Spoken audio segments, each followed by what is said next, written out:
Bonsoir à toutes et à tous. Bienvenue sur El Maralebia pour ce nouveau numéro de Microscope. Soyez les bienvenus. Merci pour votre fidélité. Au programme ce soir, liberté, droit et liberté. Nous allons revenir notamment sur la dernière condamnation qui fait aujourd'hui la une, notamment des réseaux. Plusieurs militants, observateurs crient à nouveau au scandale. Une colère donc qui s'est à nouveau installée puisque l'avocat Toufiq Belala prend 6 mois ferme pour s'être exprimé notamment sur les réseaux sociaux, avoir donné ses avis sur certains dossiers. On va y revenir au moment où Abdelmajid Tebboune, depuis maintenant le mois de septembre, jongle entre apaisement avec notamment un certain nombre de détenus de droit commun qui ont été graciés, mais aussi un certain nombre d'annonces dans le cadre de l'ouverture de l'année judiciaire, une justice indépendante, un peuple qui a plus confiance notamment en la justice. On se souvient d'ailleurs de l'ancien ministre de la Justice, M.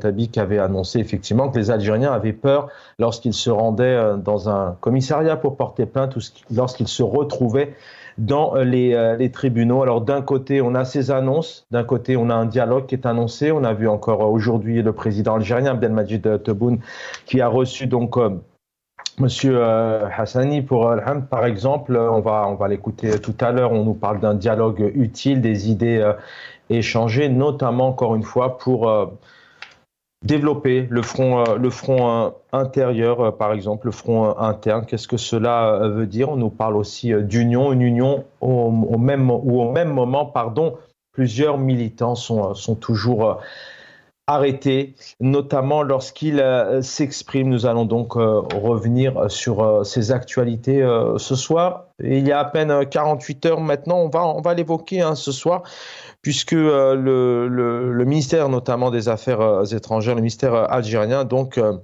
a rappelé à la France que dans le cadre du TikToker, de l'influenceur Douanem, il faudrait que l'État français fasse donc respecter les droits et que le TikToker puisse se défendre dans le cadre d'un processus judiciaire juste et équitable sur le territoire français et non pas appliquer l'arbitraire donc qui est beaucoup dénoncé depuis plusieurs années, plusieurs décennies en Algérie. Écrivain, conférencier universitaire, Nordina Oussad, bonsoir et bienvenue. Merci à Chaban pour cette invitation. Salam alaikum à tous les téléspectateurs et téléspectatrices et à l'équipe de Maralebia. Encore une fois, merci pour cette invitation. C'est moi qui vous remercie pour votre fidélité. Militant politique, il est à Paris aussi. Azoua ou Hachem Elour, bonsoir. Wow. Bonsoir Chaban, bonsoir aux téléspectateurs, bonsoir à vos invités. Et bonsoir à toute l'équipe technique et merci pour l'invitation. Merci infiniment. Va nous accompagner aussi Kamel Mortefi, il est au Canada. Kamel Mortefi, bonsoir et bienvenue. Bonsoir Chaban, bonsoir à vos invités, M. Nordina Oussat et Azoua Chemrour. Bonsoir à l'équipe de Maralebia. Bonsoir à toutes celles et ceux qui nous écoutent. Asgossam Gaz pour tout le monde. Merci à tous les trois.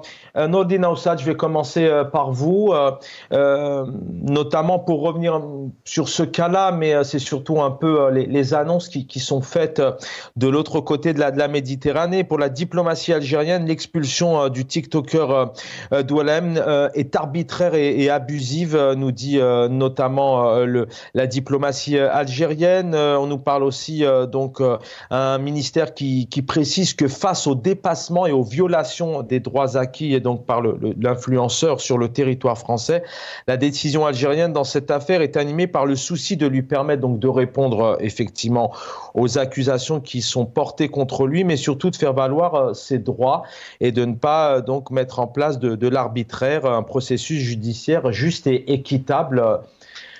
Quand vous entendez, est-ce que c'est pas quelque part venant de l'Algérie, donneur de leçons, puisque les uns et les autres, les observateurs, les militants, vous savez combien aujourd'hui il est difficile de s'exprimer, de faire de la politique, d'écrire en Algérie?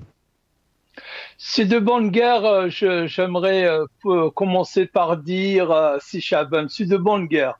le communiqué du ministère des Affaires étrangères, bien qu'il est arrivé 2 jours après la date où il était plus opportun qu'il soit diffusé, théoriquement, je dirais, oh là là, la belle affaire. C'est-à-dire que l'Algérie respecte tant le droit et respecte tant le droit aux accusés, c'est-à-dire que à la défense, ce qui n'est pas du tout vrai. Si je prends juste le cas similaire, un imam de 64 ans, un imam de Toulouse, Mohamed Stataï en l'occurrence, qui a subi la même chose, le même procédé que celui de ce qu'ils appellent Tonton Boualem. Et pourtant, il a été reçu normalement et il est en Algérie expulsé alors qu'il n'a pas eu l'occasion de faire prévaloir ses droits ici en France.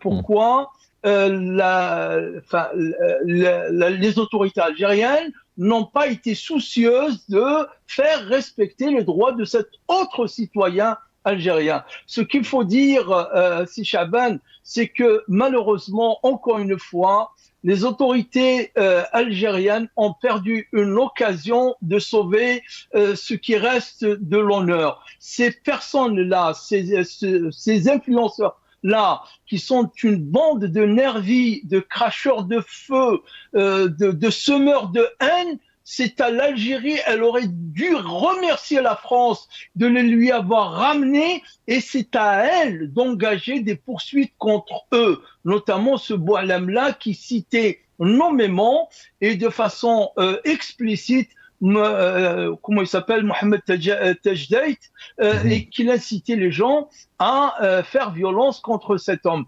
Donc, théoriquement, techniquement, si je puis dire, le communiqué du ministère des Affaires étrangères est carré, bon, mais dans la réalité, malheureusement, la réalité est beaucoup plus complexe que cela. Je vous rejoins effectivement dans la... C'est vrai qu'il est assez bien fait, assez carré, mais dans la réalité, c'est autre chose. Azwa Chemrouk est avec nous, plaisir de vous retrouver. Sur cet exemple, sur ces annonces, c'est vrai que c'est un pouvoir qui fait des annonces. On va écouter tout à l'heure Abdelmajid Tebboune, qui en début d'année, dans le cadre de l'ouverture de l'année judiciaire, puisqu'il est chef suprême aussi en Algérie au niveau de la Cour suprême. Mais qu'est-ce que cela vous évoque lorsque vous entendez? Alors c'est vrai que dans les dires, ça peut se comprendre aussi, dans la vérité des mots et des choses. Mais venant d'Algérie, c'est un peu... est-ce que c'est pas l'hôpital qui se moque de la charité, Azwa Chemrouk? Oui, absolument. Je tiens à dire d'ailleurs, j'ai profité de cette occasion de l'INEL pour souhaiter Soubassam Gaz à tous les Amazirs, à tous les Africains du Nord, donc qui se considèrent Amazirs sur nos terres. Maintenant, concernant le communiqué du ministère des Affaires étrangères, bon, c'est pas étonnant, vous l'avez évoqué, c'est que c'est l'hôpital qui se moque de la charité. Vous savez, c'est qu'ils avancent, c'est-à-dire cet argument de défense des droits de l'homme, des droits humains, du droit international, c'est quand ça les arrange. Bon, après, ça ne m'étonne pas de la part du pouvoir algérien, donc il a recours à tout. Donc, il a recours au mensonge, à la diffamation, à la répression pour défendre ses intérêts ou c'est-à-dire défendre, c'est-à-dire mettre sa propagande en marche.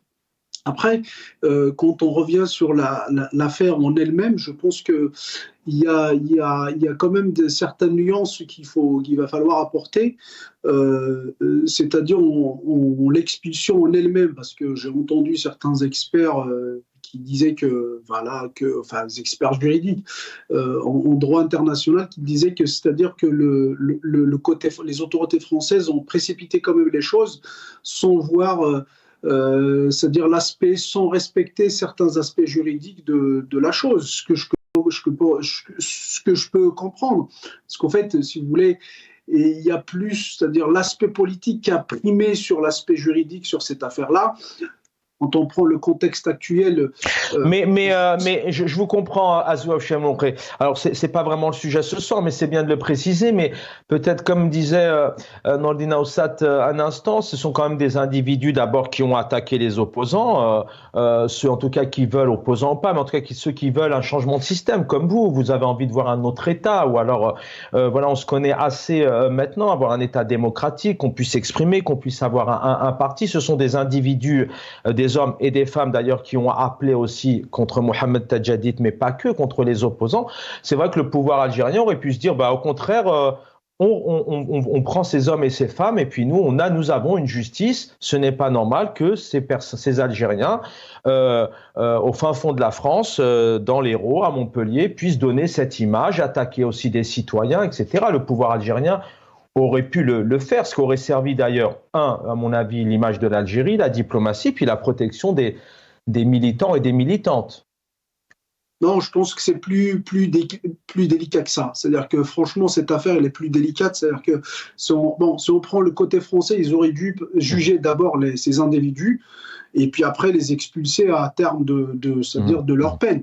Mais côté algérien, je pense que c'était un vrai dilemme. C'est-à-dire que parce qu'en fait, on a tendance à se dire que l'Algérie ou les autorités algériennes, ils auraient pu, c'est-à-dire les recevoir et les accepter, mais c'est que dans le fait où ils les acceptent, ça veut dire quoi? Ça veut dire que c'est comme si, parce qu'en fait, il y a eu des soupçons ou si vous voulez, des accusations comme quoi ces gens-là, ils sont à la solde du pouvoir algérien.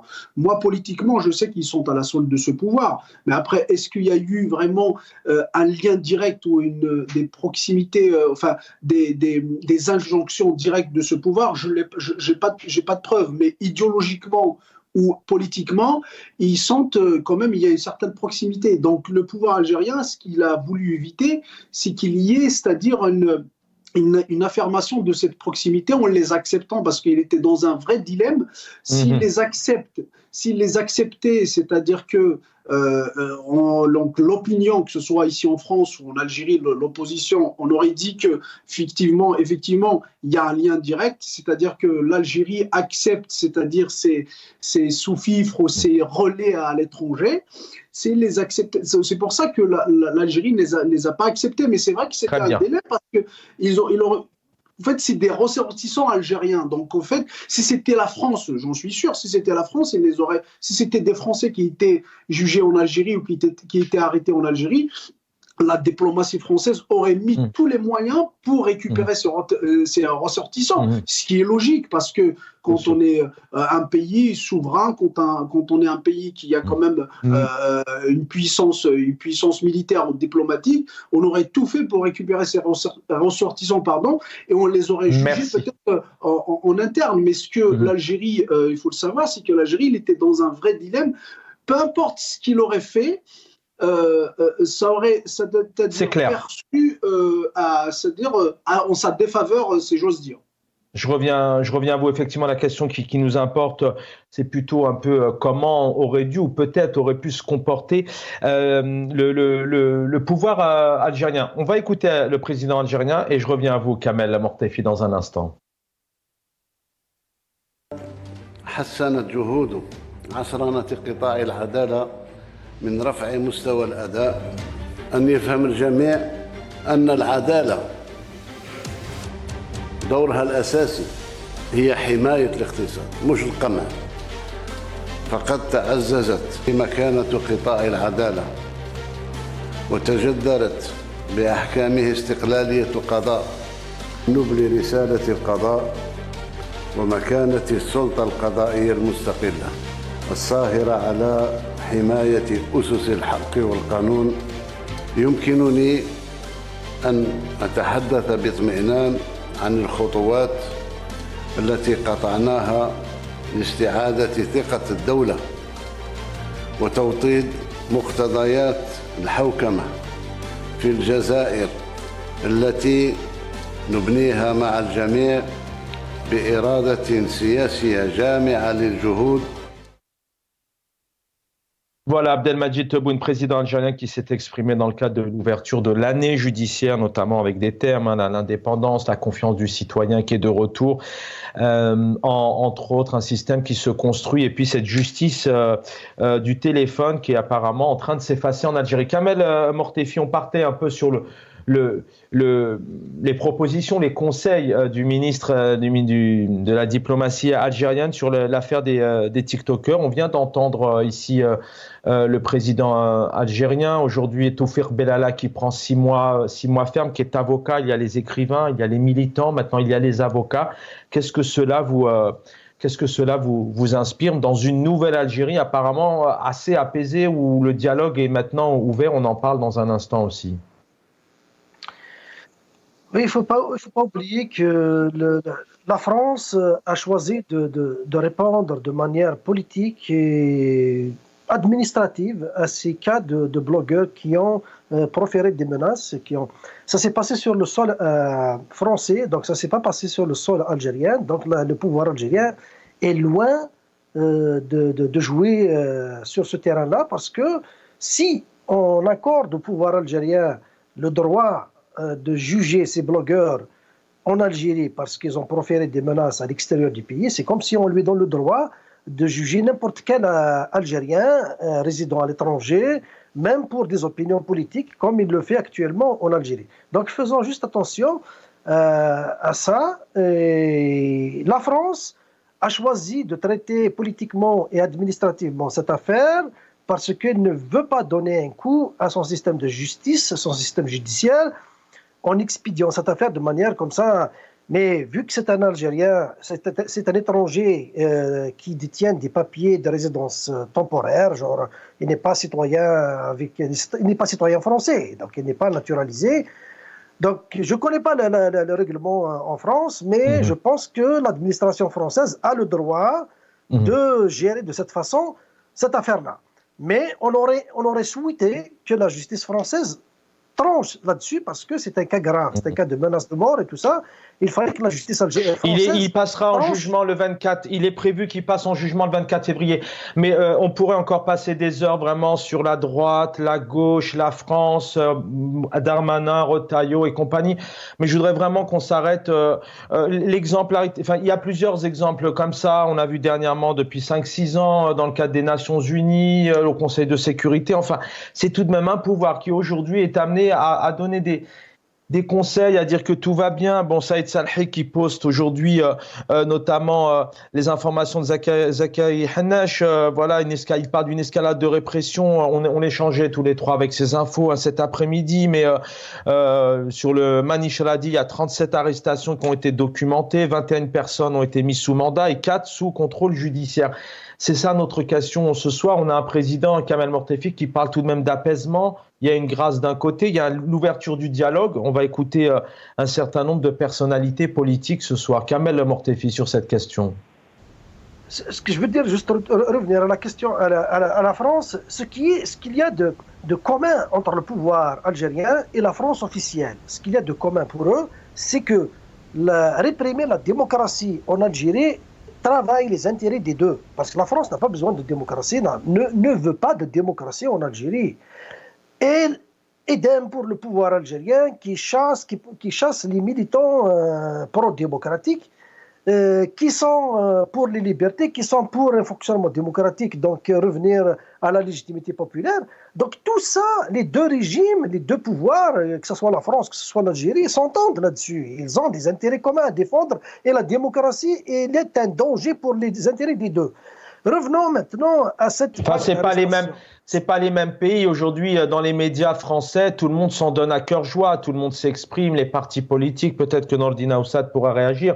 C'est ce qui relève aussi de la liberté d'expression. En Algérie, aujourd'hui, tout est fermé, il n'y a aucun média sur ce débat-là. Enfin, parenthèse fermée, je vous laisse poursuivre un peu sur cette situation le pouvoir algérien, ce n'est pas un secret pour tout le monde, ce n'est un secret pour tout le monde. Pensons plutôt que le pouvoir algérien, il est en train de démontrer à travers cette vaste opération d'arrestation au niveau national, qu'il est ébranlé, qu'il a peur, qu'il est dérangé quelque part. Donc, suite à l'affaire de l'hashtag qui a fait ravage, et aussi à des prises de position, il y a un regain en termes de confiance chez les militants, chez les avocats. Il y a une certaine expression qui revient sur les réseaux sociaux et le pouvoir a peur de ça. C'est la raison pour laquelle il accélère la cadence en matière d'arrestation. Et quand on s'attaque à des avocats, c'est s'attaquer au dernier rempart de la défense des droits et libertés en Algérie. Donc, on est en train de faire peur aux avocats. Donc, ça veut dire que pour lui, il a fait taire les militants. Il reste les avocats qui accompagnent les militants, les détenus, et il veut les faire taire aussi pour avoir la même mise à 100% sur la scène politique. Donc, la résistance est le seul moyen pour faire face à ce régime. Quoi qu'ils disent, en écoutant ces discours, ce ne sont que des mensonges. Il n'y a pas de libération des détenus. Il libère 3, il arrête une quinzaine tout de suite après. Donc, il est en train de continuer dans la gestion sécuritaire de la chose politique en Algérie. Merci, on va entendre Nordine Aoussat dans quelques instants. Vous avez un peu de temps, moins de parole. Écoutons ici donc le patron du MSP, Monsieur Hassani. Il rencontrait le président algérien, notamment sur ce premier extrait. Il parle d'un dialogue utile, d'échange d'idées. Alors qui dit dialogue, dit certainement aussi ouverture, état de droit, démocratie. On l'écoute. هذا الحوار والنقاش كان مثمرا ومفيدا لنا كحزب سياسي يسعى إلى أن يكون له دور في خدمة هذا الوطن والانحياز إلى استقراره وإلى أمنه. لا شك أن هذه اللقاءات ستمكن الطبقة السياسية من الالتحام أكثر والارتباط بقضايا الوطن والدفاع المشترك على سمعته وعلى استقراره وعلى إرساء دعائم تطوره حتى نصل إن شاء الله إلى جزائر صاعدة لها دور إقليمي ولها دور دولي. Nordine Aoussat, vous qui êtes d'ailleurs écrivain, la communication c'est votre domaine, conférencier.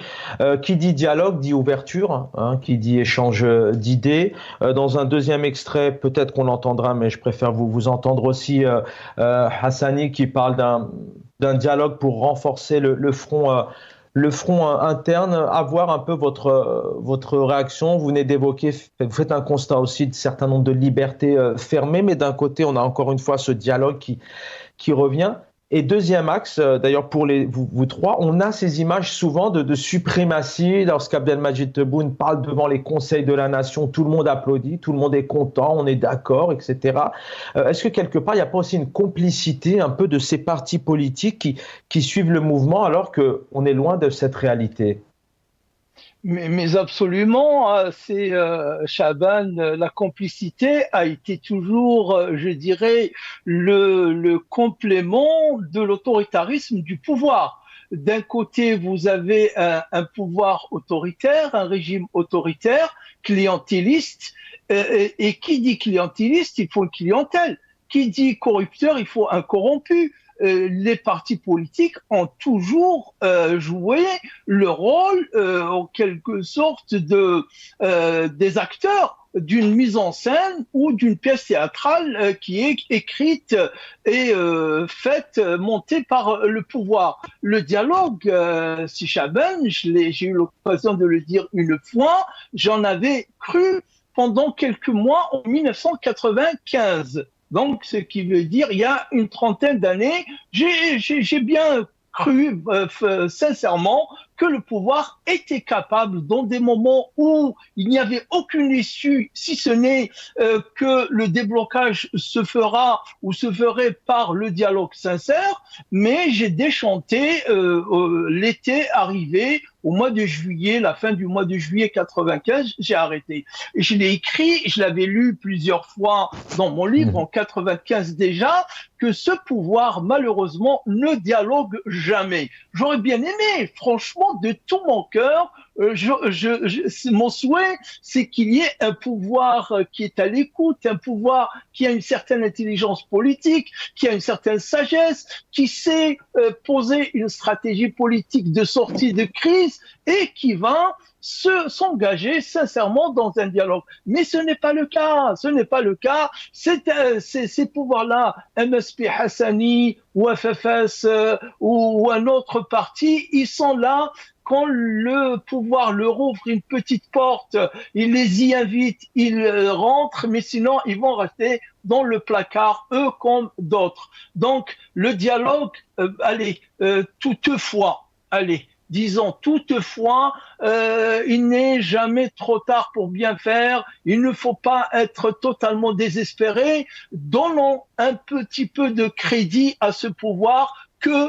peut-être aujourd'hui, en 2025, il est décidé à s'engager dans un dialogue. Il faut qu'il le montre. Non, c'est pas le discours encore. Si seulement il savait discourir comme savait le faire Bouteflika, par exemple, à la limite. Mais ils savent même pas tenir des discours. On veut des faits. Et les faits sont des faits tangibles, qu'il y ait vraiment une ouverture aux politiques, qu'il y ait des libérations des détenus politiques, que les arrestations arrêtent, que les libérations se font et qu'il y ait un discours solennel et clair montrant les étapes et qu'on veut sortir de ce régime. On veut redonner la parole au peuple pour qu'il désigne démocratiquement, que cette mascarade des élections du 9 septembre ou 7 septembre, que ce soit qu'on tourne la page de cela parce que nous l'oublions pas, Abdelmadjid Tebboune, il est issu des élections de ce 9 septembre qui sont les élections les plus, je dirais, le fiasco le plus total dans le déroulement d'un scrutin depuis bien des dizaines d'années. Donc, dialogue, oui, mais un dialogue qui doit être précédé par des faits et uniquement des faits qui montrent que le pouvoir est de bonne foi. Sinon, moi, personnellement, je n'y crois pas.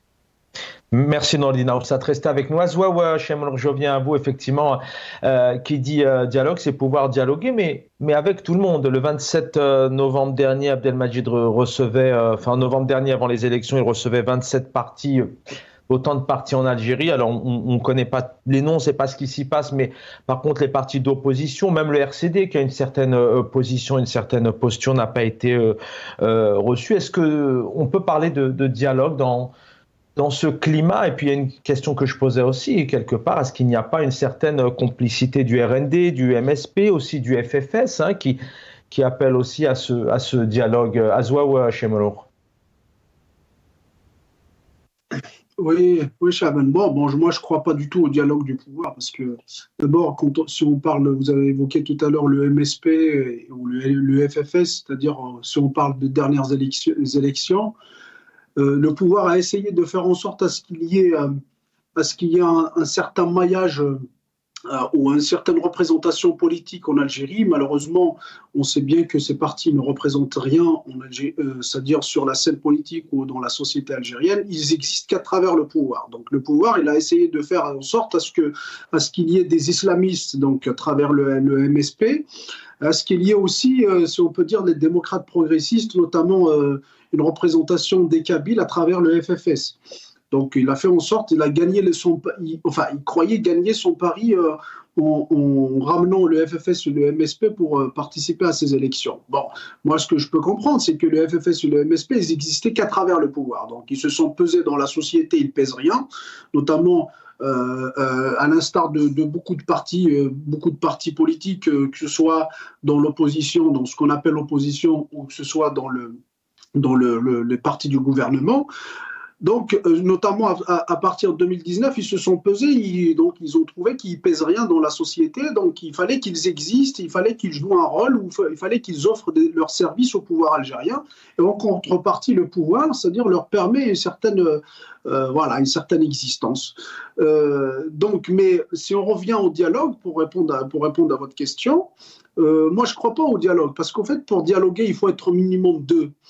Et pour qu'il y ait un dialogue sincère, un dialogue qui pourrait sortir l'Algérie de cette impasse, il faut qu'il y ait, c'est-à-dire un équilibre de rapport de force. Aujourd'hui, on voit que l'équilibre, c'est-à-dire qu'il n'y a pas d'équilibre, c'est-à-dire c'est plutôt déséquilibré en faveur du pouvoir. Moi, je ne vois pas comment que ce pouvoir puisse aller demander ou puisse aller vers le dialogue entre lui et les Algériens, entre tous les Algériens, puisque le pouvoir, c'est des Algériens, alors qu'il est en position de force aujourd'hui. Donc, il n'avait pas fait en 2019 quand il était en position de faiblesse, quand il y avait des millions d'Algériens qui sont sortis, c'est-à-dire contre ce pouvoir. Donc, il ne pourra pas le faire aujourd'hui. L'histoire politique de l'Algérie nous a montré, je pense que nous affirme mes propos. Ça a toujours été le cas, c'est-à-dire qu'on invite pour les dialogues. Bouteflika l'a fait maintes reprises. Bon, moi je suis jeune, donc je me rappelle beaucoup plus de l'herbe de Bouteflika. Il l'a fait à maintes reprises, c'est-à-dire que quand le pouvoir passe des crises quand même, qu'on pourrait dire existentielles, donc il appelle au dialogue. Il l'a fait en 2016, il l'a fait en 2001, il l'a fait à plusieurs reprises, justement, mais en final, on arrive à ce que le pouvoir reste toujours, donc c'est pour gagner du temps, c'est une fuite en avant. Moi, je ne crois pas du tout à ce dialogue, du moment qu'il n'y a pas de... Même s'il y aurait des mesures d'apaisement, ça ne va pas être sincère de ce pouvoir, du moment qu'il ne l'a pas fait... pendant le moment de faiblesse. Donc, je vois mal comment il va pouvoir le faire, c'est-à-dire en moment de force.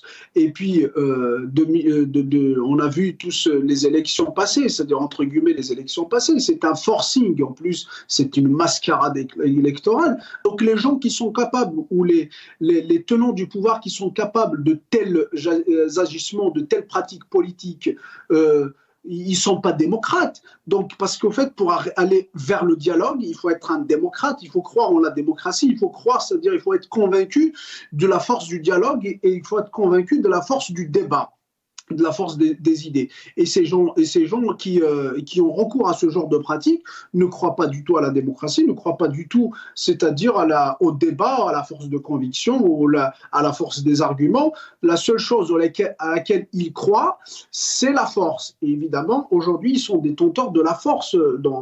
D'ailleurs, donc, ce qu'on voit aujourd'hui, la répression qui est menée contre tout opposant politique, c'est du jamais vu. Hein. Donc, même sous l'ère de Boumediene, je ne sais pas, je ne connais pas trop, mais d'après les dires de certains militants politiques, de certaines personnalités politiques, même sous l'ère de Boumediene, il y avait quand même certaines brèches. Alors qu'aujourd'hui, on sombre, c'est-à-dire qu'on sombre dans une dictature aveugle, on sombre dans un totalitarisme, on voit l'Algérie, ça veut dire donc les libertés se restreindre sur tous les plans, donc on a vu la constitution qui est restreinte, on a vu une militarisation c'est-à-dire de l'État, on a vu une militarisation de la société. Aujourd'hui, on n'a rien contre les militaires, bien au contraire, ce sont nos frères et nos sœurs qui sont à l'armée aujourd'hui, qui veillent à la sécurité de notre pays. Mais malheureusement, cette armée, elle est tenue entre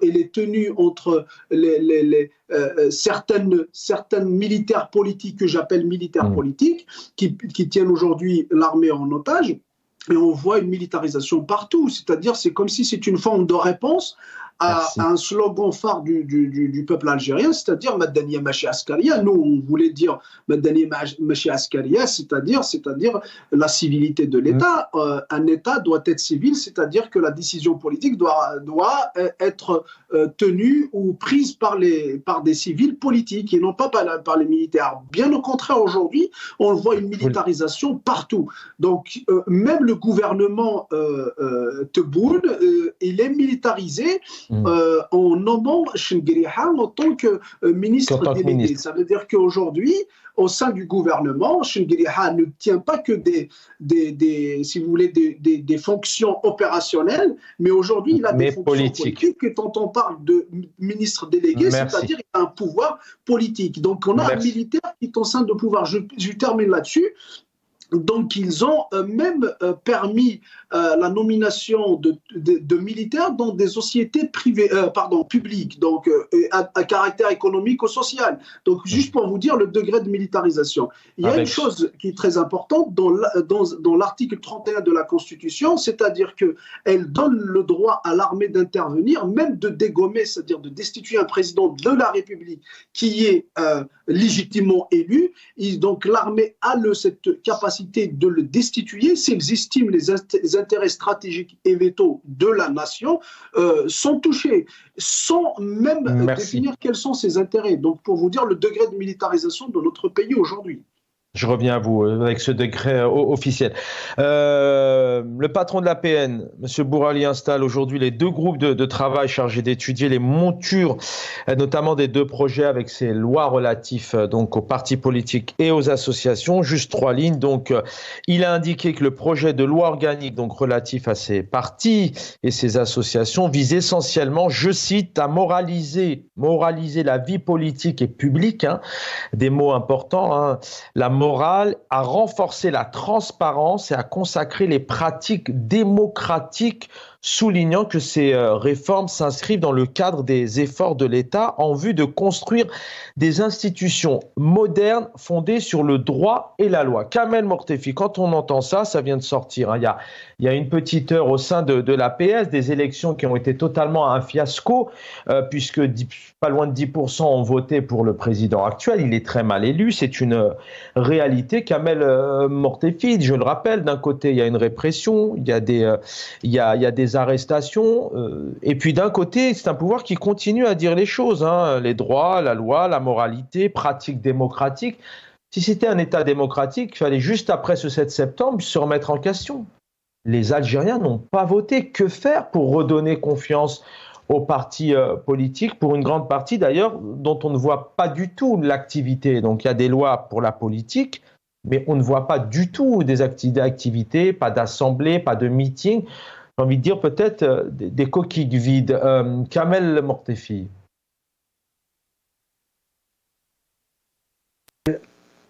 S'il ne se sent pas isolé, s'il n'est pas en crise. C'est pour ça, à chaque fois que le pouvoir appelle au dialogue, c'est parce qu'il est en crise, il est isolé, et il essaie d'appeler sa clientèle pour s'assurer un entourage et l'entourer et la rassurer. Vu qu'actuellement il vit une crise de légitimité à l'intérieur du pays suite aux dernières élections du 7 septembre, en plus du tourbillon diplomatique dans lequel il se retrouve, donc les attaques partout qui viennent de l'extérieur, automatiquement il est dans sa nature d'appeler au dialogue pour envoyer un message que je suis entouré, j'ai des partis politiques qui m'entourent, qui me soutiennent et tout ça. C'est dans cet objectif-là. Sinon, pour aller au dialogue, il faut d'abord ouvrir la scène politique pour permettre à des partis politiques de se créer, de se structurer, à des personnalités de s'organiser, et tous ceux qui veulent faire de la politique, et donc se préparer à y aller à ce dialogue. C'est un dialogue souhaité. C'est la seule voie de secours à la crise multidimensionnelle. Instaurer un remède sur cette peur aussi. Il y a la peur aujourd'hui. D'ailleurs, il y a beaucoup de militants qui malheureusement interviennent de l'étranger parce qu'ils aimeraient aller en Algérie, travailler, créer des partis politiques. Peut-être vous d'ailleurs, vous aimeriez le faire. Alors je ne sais pas si vous avez peut-être cette crainte, mais peut-être que pour créer ce dialogue, arrêter effectivement ces arrestations, donc cette peur, car qui s'exprime, je connais d'ailleurs certains militants qui tentent d'aller en Algérie, il y a toute une appréhension au préalable suite à leur simple analyse qui parfois sont tellement logiques. Effectivement, c'est un pouvoir qui refuse l'ouverture, c'est un pouvoir qui a muselé tout le monde, qui a muselé la presse, qui a muselé les militants, les avocats et tout ça. Il impose une chape de plomb. Il ne faut pas que les choses se fassent, mais il faut en même temps organiser un front interne. Le front interne, moi, je me pose la question, qu'est-ce qu'ils veulent dire? Parce que j'ai vu certains partis politiques qui soutiennent, on va y aller créer un front intérieur et tout ça. Mais c'est quoi ce front intérieur? Il a deux explications. Soit on s'organise autour du président actuel, qui est illégitime, soit on s'organise contre ce pouvoir pour créer un front commun. Et c'est cette deuxième idée qui a été pervertie par le pouvoir, parce que c'est une idée développée par les militants du Hirak, créer un front commun contre le système. Ça veut dire qu'à rassembler toutes les tendances politiques, aller en force contre ce système. Et lui-même, il nous a répondu par un front interne, soi-disant sauver l'Algérie d'un monstre qui la guette de partout, alors que le seul danger contre lequel il faut organiser un front, c'est le système en place. Donc, comme vous le dites, personne ne peut s'organiser dans le pays parce que le pouvoir refuse l'ouverture. Il n'y a pas de dialogue si les Algériens ne s'organisent pas. Il n'y aura pas de dialogue si la presse n'est pas libre. Il n'y aura pas de dialogue si il n'y aura pas de nouvelle classe politique renouvelée, parce que pour le régime actuel, renouveler la classe politique est un danger pour sa clientèle. Donc, il organise, c'est comme s'il va organiser la disparition de sa clientèle. Demain, les nouveaux partis vont se créer avec de nouvelles figures, avec de nouveaux cadres, une nouvelle élite. Eh bien, tous ces partis traditionnels qui ont existé avant 2019, ils vont tous disparaître sans aucune exception. Aucun parti ne restera parce que le peuple a demandé le changement. Et le changement ne concerne pas uniquement le système en place, et il concerne aussi la vie politique qui est occupée par les partis politiques qui ne veulent pas changer de paradigme. Ils sont en train de fonctionner avec les anciens paradigmes, alors qu'il faut s'adapter au nouveau discours imposé par le Hirak, c'est celui de faire de la politique autrement. On ne peut pas défendre les intérêts des partis et les intérêts du système et faire semblant de défendre les intérêts du peuple. C'est ça le double discours qui a discrédité les partis politiques. Et le renouvellement de la classe politique va y aller à l'encontre de cette clientèle qui défend le système aujourd'hui.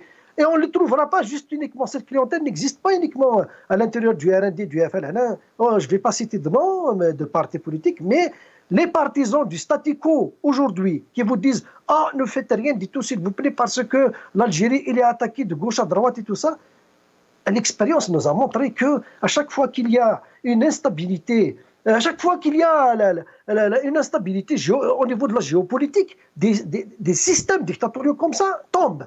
L'exemple de 88-89, la chute du bloc de l'Est, a contribué à la chute de pas mal de dictatures dans le monde. Donc, arrêtons d'encourager le statu quo parce que ceci, cela, on fragilise l'État et on ne fragilise pas l'État. Il faut continuer à fragiliser le système et s'organiser en conséquence pour sauver l'État advenant la chute du système. Merci.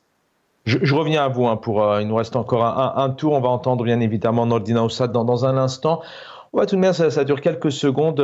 Le patron du MSP, alors les autres seront reçus normalement prochainement, le FFS et le RND, c'est toujours un peu ces mêmes partis. Un dialogue pour renforcer notamment le front interne. اليوم فرصة للالتقاء بالسيد رئيس الجمهورية من أجل التشاور والنقاش وتبادل وجهات النظر حول العديد من الملفات الوطنية والدولية والإقليمية. لا شك أن الظروف الراهنة اللي يمر بها العالم وتمر بها بلادنا تحتاج دائما إلى التواصل من أجل الوصول إلى قواعد مشتركة لتمتين الجبهة الداخلية الوطنية. Nordine Aoussad, le front interne qui revient toujours, des rencontres, vous le disiez tout à l'heure, des rencontres en individuel, parce que tout au long de l'année, on ne voit pas spécialement le MSP réunir des milliers ou des dizaines de milliers de partisans, aussi bien d'ailleurs même le FFS qui a perdu énormément de sa posture, encore moins le RND. On vient d'entendre les mots de Bourali il y a quelques instants. C'est pareil, peut-être pouvoir générer un front interne, c'est recréer une dynamique, une confiance, remédier à cette peur, ouvrir aussi l'opinion publique, Nordine Aoussad, pour réunir l'acteur principal. C'est le peuple, et le peuple n'a pas confiance en ce pouvoir. Tout à fait, j'ai envie de dire absolument comme tout à l'heure.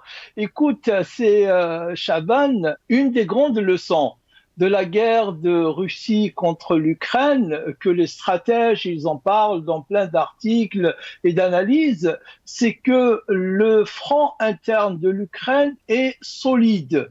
La société ukrainienne, elle est solide, elle est compacte. Bien sûr qu'il y a l'aide des Occidentaux sur le plan de l'armement qui est là et qui est important, mais il y a surtout le fait que la cohésion interne à l'Ukraine. Et nous, cette cohésion, malheureusement, elle n'existe pas en Algérie. Le peuple n'a pas confiance en son pouvoir. Le fiasco du 7 septembre est inoubliable. La seule solution, le seul moyen de le faire oublier, c'est que Abdelmajid Tebboune, ce qu'il ne fera jamais, bien sûr, hein, c'est juste une hypothèse, comme ça, pour parler, c'est de préparer des prochaines élections et de laisser vraiment le peuple choisir. Donc, le front interne, oui, mais c'est quoi un front interne? Le front interne, c'est que le citoyen algérien se sente dans son pays. Le citoyen algérien se sente respecté dans ses droits et ses libertés. Le citoyen algérien se sente que ses aïeux, ses ascendants ont combattu, se sont sacrifiés pour libérer l'Algérie et en fait qu'ils vivent libres dans son pays. Mais que pouvoir s'impose sur lui par la force, le peuple algérien ne pourra jamais, ça je pourrais jurer sur ça, ne pourra jamais redonner confiance à ce pouvoir après lui avoir fait, je dirais, je ne sais pas comment exprimer, fait passer ou bien, je dirais, sacrifier cet enthousiasme de l'Hirak. Le peuple était prêt à un changement, à faire une transition, à la faire, bien que les slogans disaient Ntouma ou Lahna, etc. Mais c'était un slogan pour poser la barre très haut. Le peuple était prêt à changer, mais le pouvoir a changé, a préféré, quand je dis le pouvoir, c'est les politico-militaires, d'accord, ils ont préféré faire, je dirais, diversion et s'imposer de toute manière 87 bis, les arrestations, le musellement de toute la presse, certains organes de presse ont disparu, etc. Ce n'est pas comme ça. S'ils veulent que le peuple leur fasse confiance, il faut qu'ils fassent eux-mêmes d'abord confiance à ce peuple et qu'ils lui redonnent ses droits et ses libertés, qu'ils le respectent, qu'ils arrêtent de lui raconter des discours qu'il en a entendus des dizaines et des dizaines de fois ces dernières années. Donc, le front interne, c'est de la consommation politique. Ça a été dit par Kamel tout à l'heure. Je rajouterai à ce qu'il avait dit, c'est que aussi pour gagner du temps, ce pouvoir est en crise. L'annonce des résultats du scrutin du 7 septembre est une preuve immense que ce pouvoir, il y a deux voix, il y a deux partis qui parlent et les deux résultats annoncés pêle-mêle à 2 heures ou 2 heures et demie d'intervalle l'un de l'autre montrent bien. Donc ils vont pas nous tromper, on sait qu'ils se mettent d'accord entre eux et que le peuple est prêt à changer, pas seulement à tenir un discours qui fait seulement duper ceux qui veulent se faire duper. Et le peuple, je pense, qu'il n'est plus dupe. Il veut le changement et le véritable changement. Azwa Chemlouk, merci Nordine Aoussat. Azwa Chemlouk, effectivement, front interne qui revient depuis maintenant plusieurs décennies, limite peut-être à instrumentaliser le peuple algérien, mais derrière ça, derrière ce front interne, c'est réunir les protagonistes principaux, notamment les personnes qui ont envie de changement, qui s'expriment. C'est beau de s'exprimer, ça veut dire qu'on a envie d'apporter des solutions, on est proche de son pays, aussi à l'inverse peut-être du pouvoir qui dit que souvent les personnes qui militent et qui disent des choses veulent du mal de l'Algérie. C'est un élément que devrait comprendre ce pouvoir qui apparemment, alors peut-être question, vous allez peut-être me contredire, mais qui est aussi dans dans le déni et qui rend compte des personnalités individuelles à chaque fois, sans oublier que ce bain de foule n'a jamais existé. Aujourd'hui, peut-être qu'en parlant de dialogue, on pourrait imaginer un président algérien organiser des états généraux un peu partout dans toutes les wilayas du pays, aller à la rencontre du peuple, des associations, du vrai peuple. Ça va, Chaban. Le pouvoir n'est pas dans le déni. Je pense qu'il sait très bien ce qu'il fait parce qu'en fait, il part dans le sens du dialogue. Qu'est-ce que demanderait le dialogue en premier temps? Le dialogue demanderait la tête du pouvoir. Et je pense qu'il est tellement conscient des enjeux qu'il ne va pas y aller dans le sens d'un dialogue ou dans un sens d'un front interne comme il essaie de le vendre. Parce que la première chose qu'il demanderait, ce dialogue-là, un dialogue sincère, bien évidemment, je parle, c'est la tête de pouvoir. Parce que le dialogue serait sur des principes démocratiques, sur la démocratie, l'alternance au pouvoir. Donc c'est ça un dialogue sincère, sur les libertés dans toutes ses formes. C'est ça un dialogue sincère. Et le pouvoir ne va pas y aller dans ce sens parce que la première chose que ce dialogue ou que la démocratie demanderait, c'est la tête de la dictature. Et ça ne va pas arranger, c'est-à-dire les affaires du pouvoir algérien. J'aimerais bien juste attirer à votre attention ou vous rappeler ce qui s'est passé en Irak en 2003. On a vu tous le peuple irakien sortir en liesse suite à l'invasion des États américaines ou des forces de l'OTAN, si on peut l'appeler comme ça. Qu'est-ce qui a poussé le peuple irakien à sortir en liesse? Il s'est avéré que l'invasion américaine était une erreur monumentale, historique, ce qui n'aurait pas dû être malheureusement. Mais qu'est-ce qui a poussé le peuple irakien à sortir en liesse comme ça? C'est parce que c'est la dictature de Saddam Hussein, c'est-à-dire c'est la répression. Donc il a poussé un peuple à sortir contre ses dirigeants. Et effectivement, si on continue dans cette logique-là, bien évidemment, les peuples algériens, il ne va pas, c'est-à-dire sortir dans le sens où il va être, si vous voulez, il va être accueillant des colonisateurs ou des envahisseurs. Ça, c'est pas le cas. C'est pas du tout. Ça serait pas le cas avec les Algériens, j'en suis sûr. Je connais mon peuple, mais il serait quand même. Je ne sais pas comment l'expliquer, mais c'est que si vous voulez, on ne peut pas faire confiance à ce pouvoir. Donc, je pense que si on continue dans cette logique-là, enfin, si le pouvoir continue dans cette logique-là, il y aura deux issues. Enfin, on a deux issues, mais j'espère que l'Algérie connaîtra la meilleure issue, c'est-à-dire une issue politique. Mais si on continue dans cette lignée-là, c'est l'issue violente. Et donc, si vous voulez, je vais essayer de passer à une autre comment l'expliquer, une autre vision politique. C'est que le pouvoir algérien, il essaye de nous vendre, c'est-à-dire cette menace extérieure. À chaque fois qu'ils se sont menacés, il essaie de nous vendre cette menace extérieure. Donc on a vu, depuis 62, on a su que le Maroc est une menace qu'à partir de 2019. C'est parce que si vous voulez, c'est à partir de 2019 que le pouvoir s'est senti ébranlé dans ses fondements. On a vu des généraux qui ont été emprisonnés. Donc quand on voit comme un général comme Toufiq soit emprisonné, qui était quand même considéré comme ce qu'on appelle le Rabat Zahir, donc on sent que le pouvoir était ébranlé dans ses fondements. Donc c'est à partir de là qu'on sent que ce pouvoir, il confond pouvoir et État. Donc, il essaie de nous vendre qu'il y a une menace extérieure. Et je ne pense pas que cette menace extérieure est vraiment sérieuse. C'est vrai qu'il y a des menaces, si vous voulez, terroristes, islamistes dans les environs. Mais la menace existentielle de l'Algérie, elle réside à l'intérieur, c'est-à-dire de l'adhésion de son peuple vers un projet qui s'appelle Algérie. Mais la menace extérieure, je ne pense pas, parce qu'il y a des forces extérieures. C'est-à-dire que la France n'accepterait jamais une guerre ou une puissance étrangère puissance étrangère envahit l'Algérie. Donc les menaces extérieures, c'est de la propagande interne, mais la menace vraiment existentielle, elle réside à l'intérieur du pays et non pas à l'extérieur. Merci Kamel Mortefi. Le mot de la fin, je vais me faire taper sur les doigts, impardonnable. Il est 56, très rapidement, s'il vous plaît. On aura le plaisir de vous réinviter, bien sûr. Je vais devoir rendre l'antenne. Kamel Mortefi, on vous écoute. Oui, ça va être rapide. Tout le peuple algérien et ses élites sont pour un front commun, Mais quel front commun, front interne? Front interne pour le changement de système de gouvernance, oui, mais pas pour un front interne pour la sauvegarde et la pérennisation du pouvoir illégitime. Voilà, ça c'est le masla. S'ils veulent un front interne, il n'y a pas de souci, on va le construire. Mais ouvrons un débat sincère et sérieux, et puis il y aura un front, et les Algériens vont défendre.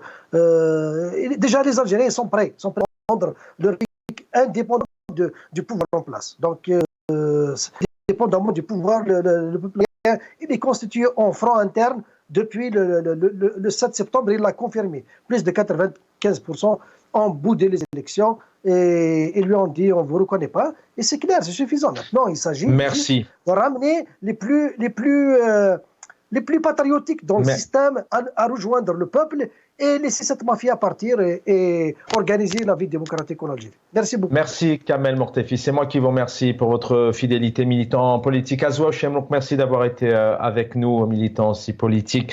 Et Nordine Aoussat, université, conférencier. Algérie-France, 60 ans après le cessez-le-feu. L'impossible pourtant nécessaire divorce. C'est l'actualité. Je vous invite à lire votre livre, Nordine Aoussat. Pas vous, mais les téléspectateurs. Merci l'équipe en régie. Vous aurez le plaisir de retrouver Nassad jeudi, demain soir. Bonne soirée à tous.